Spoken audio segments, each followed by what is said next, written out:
नमस्ते स्टूडेंट्स। जैसा कि अपनी क्लास में चल रहा था भारत में भक्ति आंदोलन, उसके समापन के बाद आज अपन शुरू करते हैं भारत में सूफी मत। सूफी मत क्या था, उसकी क्या विशेषताएं थी, कौन कौन से उसके संप्रदाय थे, कौन कौन से उसके विचारक थे, भारतीय समाज में उनका क्या योगदान रहा था, इन सब पे अपन चर्चा करते हैं। वैसे देखा जाए तो सूफी मत भी एक तरह से भक्ति आंदोलन का ही दूसरा रूप था। भक्ति आंदोलन में जिस प्रकार से ईश्वर के प्रति प्रेम एवं समर्पण पर जोर दिया गया था, उसी प्रकार से सूफी विचारकों का भी यही भाव था कि किस प्रकार से हम भगवान के प्रति ज़्यादा से ज़्यादा प्रेम, लगन एवं समर्पण कर सकते हैं। इसमें अपन देखते हैं आज कि क्या सूफी मत था और उसका क्या भारत में योगदान रहा था। वैसे देखा जाए तो इस्लामी रहस्यवाद को ही सूफी मत या धर्म कहा जाता है। भारत में सूफी धर्म या मत का प्रवेश दिल्ली सल्तनत की स्थापना जो कि 1206 ईस्वी सन में की गई थी, उससे पूर्व ही हो गई थी। सूफी धर्म की स्थापना में जहाँ तक सूफी धर्म की उत्पत्ति का हम प्रश्न देखते हैं तो इस पर विद्वानों में बड़ा मतभेद है। सूफी धर्म का जन्म इस्लाम के वृक्ष में हुआ था। सूफी धर्म भारत में कई वर्षों तक प्रचलित रहा था, लेकिन यह भारतीय विचारधारा से प्रभावित नहीं हुआ था। इसी में अपन आगे देखते हैं। लेकिन कुछ समय बाद सूफी मत ने भारतीय विचारधारा से प्रभावित होना शुरू कर दिया था। उदाहरण के लिए आत्मा तथा परमात्मा के बीच प्रेमिका और प्रेमी जैसा संबंध बनाना चाहिए, यानी कि वासना को छोड़ करके आत्मा का परमात्मा से सीधा अटैचमेंट होना चाहिए, लेकिन उसमें वासना और विकार बिल्कुल भी नहीं होने चाहिए। इसी में अपन आगे देखते हैं।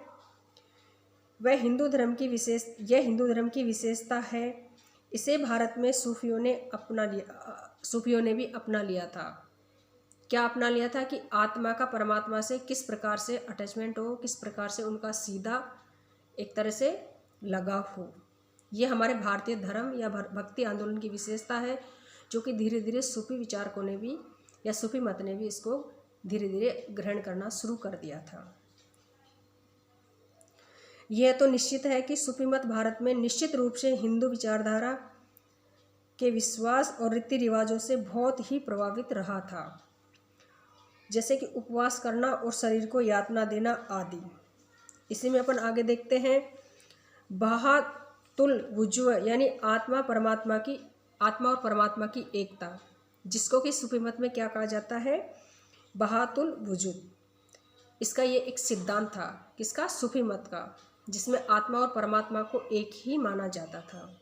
इसी में अपन आगे देखते हैं कि सूफी लोग या सूफी विचारकों का मानना था कि आत्मा और परमात्मा की एकता के सिद्धांत में वो लोग विश्वास करते थे, जिसे वो बहातुल वुजूद के नाम से जानते थे या पुकारते थे।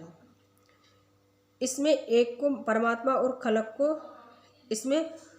परमात्मा और खलक को सृष्टि के नाम से जाना जाता है। इसका अर्थ है कि सृष्टि की विभिन्नता में ईश्वर की एकरूपता निहित रहती है।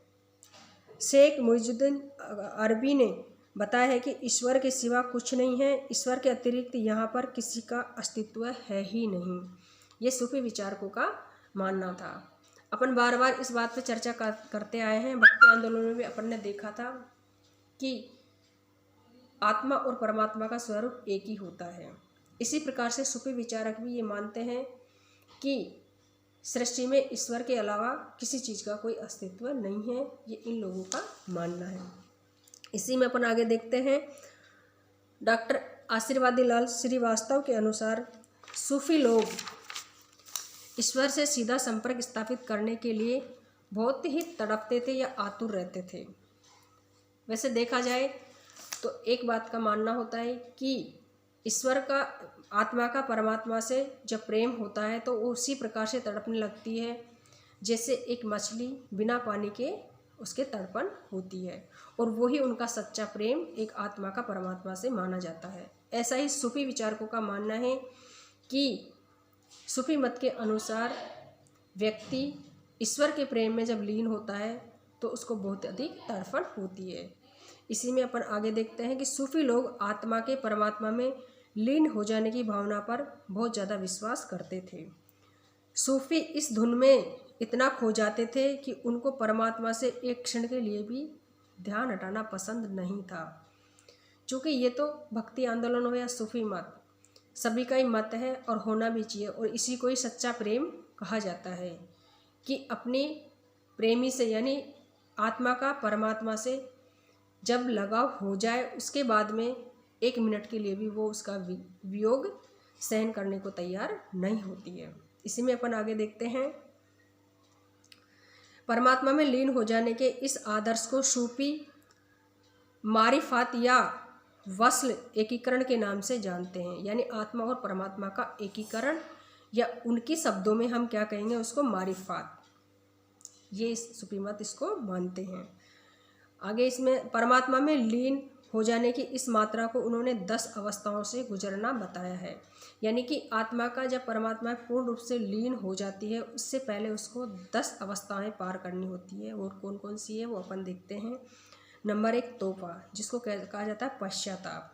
दूसरा है बारा यानी विरक्ति। पश्चाताप अपन किसको कहेंगे और विरक्ति किसको कहेंगे?